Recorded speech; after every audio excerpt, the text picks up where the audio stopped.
Esther, chapitre 1. C'était du temps d'Assuérus, de cet Assuérus qui régnait depuis l'Inde jusqu'en Éthiopie sur 127 provinces. Et le roi Assuérus était alors assis sur son trône royal à Suse, dans la capitale. La 3e année de son règne, il fit un festin à tous ses princes et à ses serviteurs. Les commandants de l'armée des Perses et des Mèdes, les grands et les chefs des provinces furent réunis en sa présence. Il montra la splendide richesse de son royaume et l'éclatante magnificence de sa grandeur pendant nombre de jours, pendant 180 jours.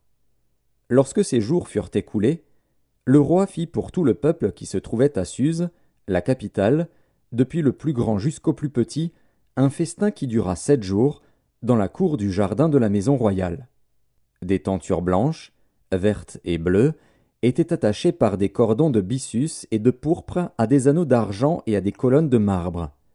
Des lits d'or et d'argent reposaient sur un pavé de porphyre, de marbre, de nacre et de pierre noire. On servait à boire dans des vases d'or, de différentes espèces, et il y avait abondance de vin royal, grâce à la libéralité du roi. Mais on ne forçait personne à boire, car le roi avait ordonné à tous les gens de sa maison de se conformer à la volonté de chacun. La reine Vasthi fit aussi un festin pour les femmes dans la maison royale du roi Assuérus. Le 7e jour, comme le cœur du roi était réjoui par le vin, il ordonna à Méhuman, Biztha, Harbona, Bigtha, Abagtha, Zétar et Carcas, les 7 eunuques qui servaient devant le roi Assuérus, d'amener en sa présence la reine Vasthi avec la couronne royale, pour montrer sa beauté au peuple et aux grands, car elle était belle de figure. Mais la reine Vasthi refusa de venir, quand elle reçut par les eunuques l'ordre du roi. Et le roi fut très irrité, il fut enflammé de colère. Alors le roi s'adressa aux sages qui avaient la connaissance des temps, car ainsi se traitaient les affaires du roi, devant tous ceux qui connaissaient les lois et le droit. Il avait auprès de lui Karshena, Shétar, Admata, Tarsis, Mérès, Marzena, Memucan, 7 princes de Perse et de Médie, qui voyaient la face du roi et qui occupaient le premier rang dans le royaume. Quelle loi, dit-il, faut-il appliquer à la reine Vasthi pour n'avoir point exécuté ce que le roi Assuérus lui a ordonné par les eunuques? Memucan répondit devant le roi et les princes. Ce n'est pas seulement à l'égard du roi que la reine Vasthi a mal agi, c'est aussi envers tous les princes et tous les peuples qui sont dans toutes les provinces du roi Assuérus. Car l'action de la reine parviendra à la connaissance de toutes les femmes, et les portera à mépriser leurs maris. Elles diront, le roi Assuérus avait ordonné qu'on amenât en sa présence la reine Vasthi, et elle n'y est pas allée. Et dès ce jour les princesses de Perse et de Médie qui auront appris l'action de la reine la rapporteront à tous les chefs du roi. De là beaucoup de mépris et de colère. Si le roi le trouve bon, qu'on publie de sa part et qu'on inscrive parmi les lois des Perses et des Mèdes, avec défense de la transgresser, une ordonnance royale d'après laquelle Vasthi ne paraîtra plus devant le roi Assuérus, et le roi donnera la dignité de reine à une autre qui soit meilleure qu'elle. L'édit du roi sera connu dans tout son royaume, quelque grand qu'il soit, et toutes les femmes rendront honneur à leur mari, depuis le plus grand jusqu'au plus petit. Cet avis fut approuvé du roi et des princes, et le roi agit d'après la parole de Memucan. Il envoya des lettres à toutes les provinces du royaume, à chaque province selon son écriture et à chaque peuple selon sa langue. Elle portait que tout homme devait être le maître dans sa maison et qu'il parlerait la langue de son peuple. Esther, chapitre 2. Après ces choses, lorsque la colère du roi Assuérus se fut calmée, il pensa à Vasthi, à ce qu'elle avait fait, et à la décision qui avait été prise à son sujet. Alors ceux qui servaient le roi dirent qu'on cherche pour le roi des jeunes filles, vierges et belles de figure, que le roi établisse dans toutes les provinces de son royaume des commissaires chargés de rassembler toutes les jeunes filles, vierges et belles de figure, à Suse, la capitale, dans la maison des femmes, sous la surveillance d'Égée, eunuque du roi et gardien des femmes, qui leur donnera les choses nécessaires pour leur toilette, et que la jeune fille qui plaira au roi devienne reine à la place de Vasthi. Cet avis eut l'approbation du roi, et il fit ainsi. Il y avait dans Suse, la capitale, un juif nommé Mardoché, fils de Jaïr, fils de Chiméi, fils de Kis, homme de Benjamin, qui avait été emmené de Jérusalem parmi les captifs déportés avec Jéconia, roi de Juda, par Nebuchadnezzar, roi de Babylone. Il élevait Hadassa, qui est Esther, fille de son oncle, car elle n'avait ni père ni mère. La jeune fille était belle de taille et belle de figure. À la mort de son père et de sa mère, Mardoché l'avait adoptée pour fille. Lorsqu'on eut publié l'ordre du roi et son édit, et qu'un grand nombre de jeunes filles furent rassemblées à Suse, la capitale, sous la surveillance d'Hégaï, Esther fut aussi prise et conduite dans la maison du roi, sous la surveillance d'Hégaï, gardien des femmes. La jeune fille lui plut et trouva grâce devant lui. Il s'empressa de lui fournir les choses nécessaires pour sa toilette et pour sa subsistance, lui donna 7 jeunes filles choisies dans la maison du roi, et la plaça avec ses jeunes filles dans le meilleur appartement de la maison des femmes. Esther ne fit connaître ni son peuple ni sa naissance, car Mardoché lui avait défendu d'en parler. Et chaque jour Mardoché allait et venait devant la cour de la maison des femmes, pour savoir comment se portait Esther et comment on la traitait. Chaque jeune fille allait à son tour vers le roi Assuérus, après avoir employé 12 mois à s'acquitter de ce qui était prescrit aux femmes. Pendant ce temps, elles prenaient soin de leur toilette, 6 mois avec de l'huile de myrrhe, et 6 mois avec des aromates et des parfums en usage parmi les femmes. C'est ainsi que chaque jeune fille allait vers le roi. Et, quand elle passait de la maison des femmes dans la maison du roi, on lui laissait prendre avec elle tout ce qu'elle voulait. Elle y allait le soir, et le lendemain matin elle passait dans la seconde maison des femmes, sous la surveillance de Shaashgaz, eunuque du roi et gardien des concubines. Elle ne retournait plus vers le roi, à moins que le roi n'en eût le désir et qu'elle ne fût appelée par son nom. Lorsque son tour d'aller vers le roi fut arrivé, Esther, fille d'Abikaïl, oncle de Mardoché qui l'avait adoptée pour fille, ne demanda que ce qui fut désigné par Hégaï, eunuque du roi et gardien des femmes. Esther trouvait grâce aux yeux de tous ceux qui la voyaient. Esther fut conduite auprès du roi Assuérus, dans sa maison royale, le 10e mois, qui est le mois de Tébet, la 7e année de son règne. Le roi aima Esther plus que toutes les autres femmes, et elle obtint grâce et faveur devant lui plus que toutes les autres jeunes filles. Il mit la couronne royale sur sa tête, et la fit reine à la place de Vasthi. Le roi donna un grand festin à tous ses princes et à ses serviteurs, un festin en l'honneur d'Esther. Il accorda du repos aux provinces, et fit des présents avec une libéralité royale. La seconde fois qu'on assembla les jeunes filles, Mardoché était assis à la porte du roi. Esther n'avait fait connaître ni sa naissance ni son peuple, car Mardoché le lui avait défendu, et elle suivait les ordres de Mardoché aussi fidèlement qu'à l'époque où elle était sous sa tutelle. Dans ce même temps, comme Mardoché était assis à la porte du roi, Bigtan et Téresh, 2 eunuques du roi, gardes du seuil, cédèrent à un mouvement d'irritation et voulurent porter la main sur le roi Assuérus. Mardoché eut connaissance de la chose et en informa la reine Esther, qui la redit au roi de la part de Mardoché. Le fait ayant été vérifié et trouvé exact, les 2 eunuques furent pendus à un bois. Et cela fut écrit dans le livre des Chroniques en présence du roi. Esther, chapitre 3. Après ces choses, le roi Assuérus fit monter au pouvoir Aman, fils d'Amédatha, l'Agagite. Il l'éleva en dignité et plaça son siège au-dessus de ceux de tous les chefs qui étaient auprès de lui.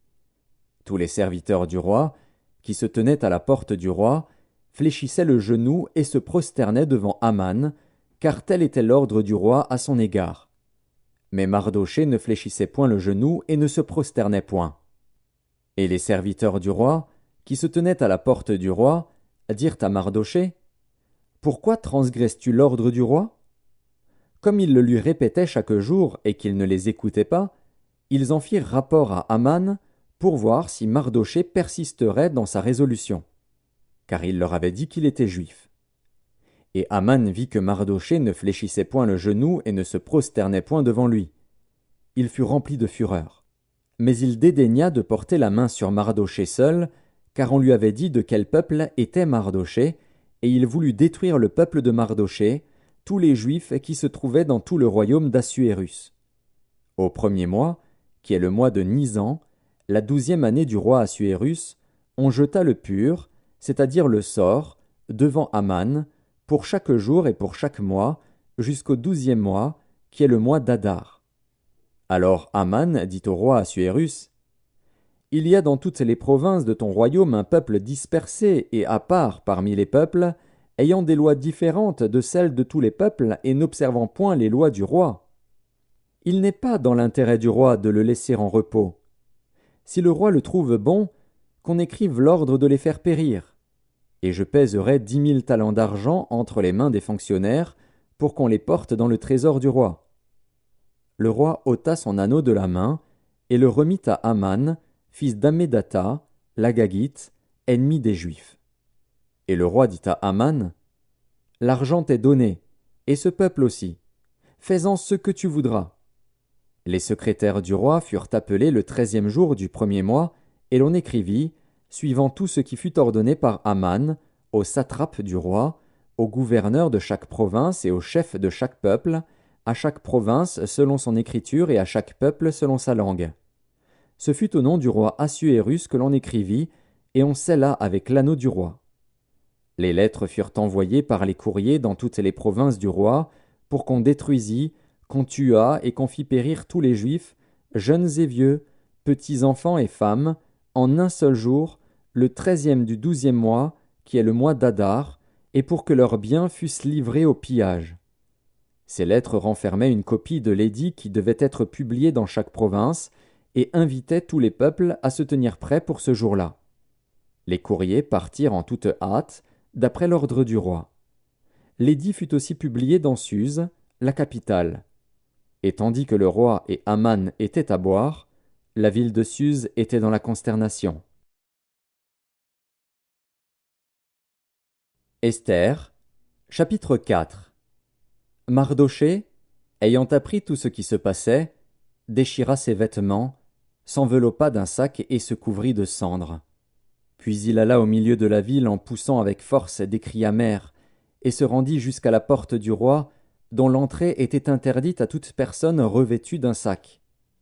Dans chaque province, partout où arrivait l'ordre du roi et son édit, il y eut une grande désolation parmi les Juifs.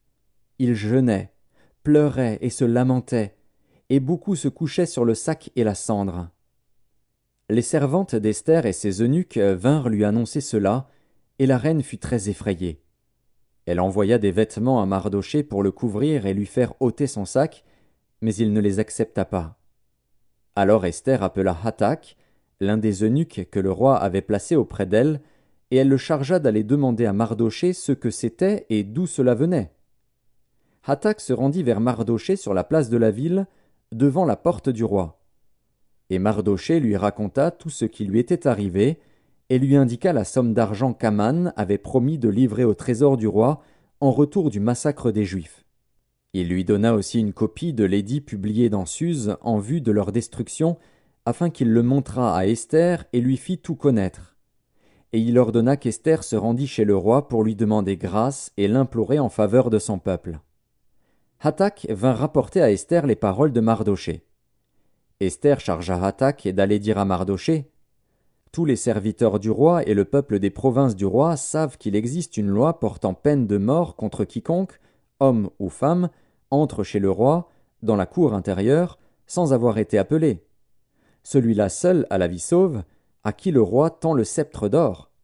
Et moi, je n'ai point été appelé auprès du roi depuis 30 jours. » Lorsque les paroles d'Esther eurent été rapportées à Mardochée, Mardochée fit répondre à Esther, « Ne t'imagine pas que tu échapperas seul d'entre tous les Juifs, parce que tu es dans la maison du roi. Car, si tu te tais maintenant, le secours et la délivrance surgiront d'autre part pour les Juifs, et toi et la maison de ton père vous périrez.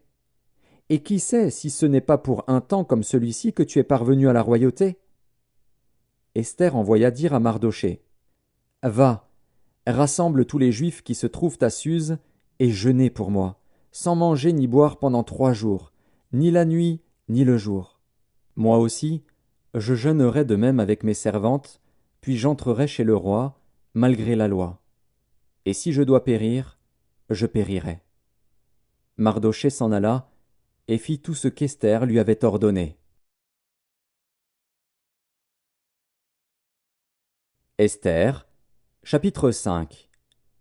Le 3e jour, Esther mit ses vêtements royaux et se présenta dans la cour intérieure de la maison du roi, devant la maison du roi. Le roi était assis sur son trône royal dans la maison royale, en face de l'entrée de la maison. Lorsque le roi vit la reine Esther debout dans la cour, elle trouva grâce à ses yeux. Et le roi tendit à Esther le sceptre d'or qu'il tenait à la main. Esther s'approcha et toucha le bout du sceptre. Le roi lui dit : « Qu'as-tu, reine Esther, et que demandes-tu ? Quand ce serait la moitié du royaume, elle te serait donnée. » Esther répondit : « Si le roi le trouve bon, que le roi vienne aujourd'hui avec Aman au festin que je lui ai préparé. » Et le roi dit : « Allez tout de suite chercher Aman, comme le désire Esther. » Le roi se rendit avec Aman au festin qu'avait préparé Esther. Et pendant qu'on buvait le vin, le roi dit à Esther : « Quelle est ta demande ? Elle te sera accordée. Que désires-tu ? Quand ce serait la moitié du royaume, tu l'obtiendras. » Esther répondit : « Voici ce que je demande et ce que je désire. Si j'ai trouvé grâce aux yeux du roi, et s'il plaît au roi d'accorder ma demande et de satisfaire mon désir, que le roi vienne avec Aman au festin que je leur préparerai, et demain je donnerai réponse au roi selon son ordre. » Aman sortit ce jour-là, joyeux et le cœur content. Mais lorsqu'il vit, à la porte du roi, Mardochée qui ne se levait ni ne se remuait devant lui, il fut rempli de colère contre Mardochée. Il sut néanmoins se contenir, et il alla chez lui. Puis il envoya chercher ses amis et Zeresh, sa femme. Aman leur parla de la magnificence de ses richesses, du nombre de ses fils, de tout ce qu'avait fait le roi pour l'élever en dignité et du rang qu'il lui avait donné au-dessus des chefs et des serviteurs du roi. Et il ajouta : « Je suis même le seul que la reine Esther ait admis avec le roi au festin qu'elle a fait, et je suis encore invité pour demain chez elle avec le roi. Mais tout cela n'est d'aucun prix pour moi aussi longtemps que je verrai Mardochée, le juif, assis à la porte du roi. » Zeresh, sa femme, et tous ses amis lui dirent : « Qu'on prépare un bois haut de 50 coudées, et demain matin demande au roi qu'on y pende Mardochée. Puis tu iras joyeux au festin avec le roi. » Cet avis plut à Aman, et il fit préparer le bois. Esther, chapitre 6. Cette nuit-là, le roi ne put pas dormir, et il se fit apporter le livre des Annales, les Chroniques. On les lut devant le roi, et l'on trouva écrit ce que Mardochée avait révélé au sujet de Bigtan et de Téresh, les deux eunuques du roi, gardes du seuil, qui avaient voulu porter la main sur le roi Assuérus. Le roi dit : « Quelle marque de distinction et d'honneur Mardochée a-t-il reçu pour cela ? » « Il n'a rien reçu, » répondirent ceux qui servaient le roi. Alors le roi dit : « Qui est dans la cour ? » Aman était venu dans la cour extérieure de la maison du roi pour demander au roi de faire pendre Mardochée au bois qu'il avait préparé pour lui. Les serviteurs du roi lui répondirent : « C'est Aman qui se tient dans la cour. » Et le roi dit : « Qu'il entre. » Aman entra, et le roi lui dit : « Que faut-il faire pour un homme que le roi veut honorer ? » Aman se dit en lui-même : « Quel autre que moi le roi voudrait-il honorer ? » Et Aman répondit au roi : « Pour un homme que le roi veut honorer, il faut prendre le vêtement royal dont le roi se couvre et le cheval que le roi monte et sur la tête duquel se pose une couronne royale. Remettre le vêtement et le cheval à l'un des principaux chefs du roi, puis revêtir l'homme que le roi veut honorer, le promener à cheval à travers la place de la ville et crier devant lui : « C'est ainsi que l'on fait à l'homme que le roi veut honorer. » Le roi dit à Aman : « Prends tout de suite le vêtement et le cheval, comme tu l'as dit, et fais ainsi pour Mardochée, le juif, qui est assis à la porte du roi. ne néglige rien de tout ce que tu as mentionné. » Et Aman prit le vêtement et le cheval, il revêtit Mardochée, il le promena à cheval à travers la place de la ville, et il cria devant lui, « C'est ainsi que l'on fait à l'homme que le roi veut honorer. » Mardochée retourna à la porte du roi, et Aman se rendit en hâte chez lui, désolé et la tête voilée. Aman raconta à Zeresh, sa femme, et à tous ses amis, tout ce qui lui était arrivé. Et ses sages, et Zeresh, sa femme, lui dirent, « Si Mardochée, devant lequel tu as commencé de tomber, est de la race des Juifs, tu ne pourras rien contre lui, mais tu tomberas devant lui. » Comme il lui parlait encore, les eunuques du roi arrivèrent et conduisirent aussitôt Aman au festin qu'Esther avait préparé. Esther, chapitre 7. Le roi et Aman allèrent au festin chez la reine Esther. Ce second jour, le roi dit encore à Esther, pendant qu'on buvait le vin, « Quelle est ta demande, reine Esther? Elle te sera accordée. Que désires-tu? Quand ce serait la moitié du royaume, tu l'obtiendras. » La reine Esther répondit, « Si j'ai trouvé grâce à tes yeux, ô roi, et si le roi le trouve bon, accorde-moi la vie. Voilà ma demande. Et sauve mon peuple. Voilà mon désir. Car nous sommes vendus, moi et mon peuple, pour être détruits, égorgés, anéantis. Encore si nous étions vendus pour devenir esclaves et servantes, je me tairais, mais l'ennemi ne saurait compenser le dommage fait au roi. » Le roi Assuérus prit la parole et dit à la reine Esther, « Qui est-il, et où est-il, celui qui se propose d'agir ainsi ?» Esther répondit, « L'oppresseur, l'ennemi, c'est Aman, ce méchant-là. » Aman fut saisi de terreur en présence du roi et de la reine.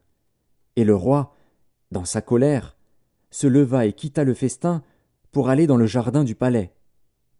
Aman resta pour demander grâce de la vie à la reine Esther, car il voyait bien que sa perte était arrêtée dans l'esprit du roi.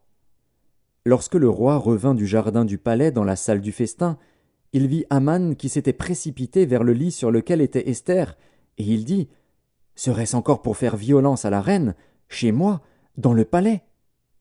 Dès que cette parole fut sortie de la bouche du roi, on voila le visage d'Aman. Et Harbona, l'un des eunuques, dit en présence du roi, « Voici, le bois préparé par Aman pour Mardochée, qui a parlé pour le bien du roi, est dressé dans la maison d'Aman, à une hauteur de 50 coudées. » Le roi dit, « Qu'on y pende Aman. » Et l'on pendit Aman au bois qu'il avait préparé pour Mardochée. Et la colère du roi s'apaisa. Esther, chapitre 8. En ce même jour, le roi Assuérus donna à la reine Esther la maison d'Aman, l'ennemi des Juifs. Et Mardochée parut devant le roi, car Esther avait fait connaître la parenté qui l'unissait à elle. Le roi ôta son anneau, qu'il avait repris à Aman, et le donna à Mardochée. Esther, de son côté, établit Mardochée sur la maison d'Aman. Puis Esther parla de nouveau en présence du roi. Elle se jeta à ses pieds, elle pleura, elle le supplia d'empêcher les effets de la méchanceté d'Aman, la Gagite, et la réussite de ses projets contre les Juifs. Le roi tendit le sceptre d'or à Esther, qui se releva et resta debout devant le roi. Elle dit alors, « Si le roi le trouve bon et si j'ai trouvé grâce devant lui, si la chose paraît convenable au roi et si je suis agréable à ses yeux, qu'on écrive pour révoquer les lettres conçues par Aman, fils d'Amédatha, l'Agagite, et écrites par lui dans le but de faire périr les Juifs qui sont dans toutes les provinces du roi. Car comment pourrais-je voir le malheur qui atteindrait mon peuple, et comment pourrais-je voir la destruction de ma race ?» Le roi Assuérus dit à la reine Esther et au juif Mardochée, « Voici, j'ai donné à Esther la maison d'Aman, et il a été pendu au bois pour avoir étendu la main contre les Juifs. Écrivez donc en faveur des Juifs comme il vous plaira, au nom du roi, et scellez avec l'anneau du roi. Car une lettre écrite au nom du roi et scellée avec l'anneau du roi ne peut être révoquée. Les secrétaires du roi furent appelés en ce temps, le 23e jour du 3e mois, qui est le mois de Sivan, et l'on écrivit, suivant tout ce qui fut ordonné par Mardochée, aux Juifs, aux satrapes, aux gouverneurs et aux chefs des 127 provinces situées de l'Inde à l'Éthiopie, à chaque province selon son écriture, à chaque peuple selon sa langue, et aux Juifs selon leur écriture et selon leur langue. On écrivit au nom du roi Assuérus, et l'on scella avec l'anneau du roi. On envoya les lettres par des courriers ayant pour monture des chevaux et des mulets nés de juments. Par ces lettres, le roi donnait aux Juifs, en quelque ville qu'ils fussent, la permission de se rassembler et de défendre leur vie, de détruire, de tuer et de faire périr, avec leurs petits-enfants et leurs femmes, tous ceux de chaque peuple et de chaque province qui prendraient les armes pour les attaquer, et de livrer leurs biens au pillage, et cela en un seul jour, dans toutes les provinces du roi Assuérus, le 13e du 12e mois, qui est le mois d'Adar. Ces lettres renfermaient une copie de l'édit qui devait être publié dans chaque province, et informaient tous les peuples que les Juifs se tiendraient prêts pour ce jour-là à se venger de leurs ennemis. Les courriers, montés sur des chevaux et des mulets, partirent aussitôt et en toute hâte, d'après l'ordre du roi. L'édit fut aussi publié dans Suse, la capitale. Mardochée sortit de chez le roi, avec un vêtement royal bleu et blanc, une grande couronne d'or, et un manteau de byssus et de pourpre. La ville de Suse poussait des cris et se réjouissait. Il n'y avait pour les Juifs que bonheur et joie, allégresse et gloire. Dans chaque province et dans chaque ville, partout où arrivait l'ordre du roi et son édit, il y eut parmi les Juifs de la joie et de l'allégresse, des festins et des fêtes. Et beaucoup de gens d'entre les peuples du pays se firent juifs, car la crainte des Juifs les avait saisis. Esther, chapitre 9. Au 12e mois, qui est le mois d'Adar, le 13e jour du mois, jour où devait s'exécuter l'ordre et l'édit du roi, et où les ennemis des Juifs avaient espéré dominer sur eux, ce fut le contraire qui arriva, et les Juifs dominèrent sur leurs ennemis. Les Juifs se rassemblèrent dans leurs villes, dans toutes les provinces du roi Assuérus, pour mettre la main sur ceux qui cherchaient leur perte.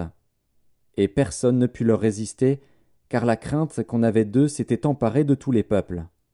Et tous les chefs des provinces, les satrapes, les gouverneurs, les fonctionnaires du roi, soutinrent les Juifs, à cause de l'effroi que leur inspirait Mardochée.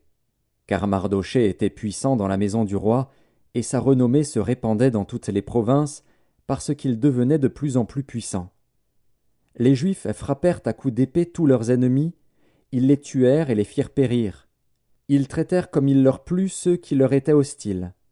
Dans Suse, la capitale, les Juifs tuèrent et firent périr 500 hommes, et ils égorgèrent Parchandata, Dalphon, Aspata, Porata, Adalia, Aridata, Parmashta, Arisaï, Aridaï et Vagezata, les 10 fils d'Aman, fils d'Amédata, l'ennemi des Juifs. Mais ils ne mirent pas la main au pillage. Ce jour-là, le nombre de ceux qui avaient été tués dans Suse, la capitale, parvint à la connaissance du roi. Et le roi dit à la reine Esther, « Les Juifs ont tué et fait périr dans Suse, la capitale, 500 hommes et les 10 fils d'Aman. Qu'auront-ils fait dans le reste des provinces du roi ? Quelle est ta demande ? Elle te sera accordée. Que désires-tu encore ? Tu l'obtiendras. » Esther répondit, « Si le roi le trouve bon, qu'il soit permis aux Juifs qui sont à Suse d'agir encore demain selon le décret d'aujourd'hui, et que l'on pende au bois les 10 fils d'Aman. » Et le roi ordonna de faire ainsi. L'édit fut publié dans Suse. On pendit les 10 fils d'Aman. Et les Juifs qui se trouvaient à Suse se rassemblèrent de nouveau le 14e jour du mois d'Adar, et tuèrent dans Suse 300 hommes. Mais ils ne mirent pas la main au pillage. Les autres Juifs qui étaient dans les provinces du roi se rassemblèrent et défendirent leur vie. Ils se procurèrent du repos en se délivrant de leurs ennemis, et ils tuèrent 75 000 de ceux qui leur étaient hostiles. Mais ils ne mirent pas la main au pillage. Ces choses arrivèrent le 13e jour du mois d'Adar. Les Juifs se reposèrent le 14e, et ils en firent un jour de festin et de joie. Ceux qui se trouvaient à Suse, s'étant rassemblés le 13e jour et le 14e jour, se reposèrent le 15e, et ils en firent un jour de festin et de joie. C'est pourquoi les Juifs de la campagne, qui habitent des villes sans murailles, font du 14e jour du mois d'Adar un jour de joie, de festin et de fête, où l'on s'envoie des portions les uns aux autres. Mardochée écrivit ces choses, et il envoya des lettres à tous les Juifs qui étaient dans toutes les provinces du roi Assuérus, au près et au loin.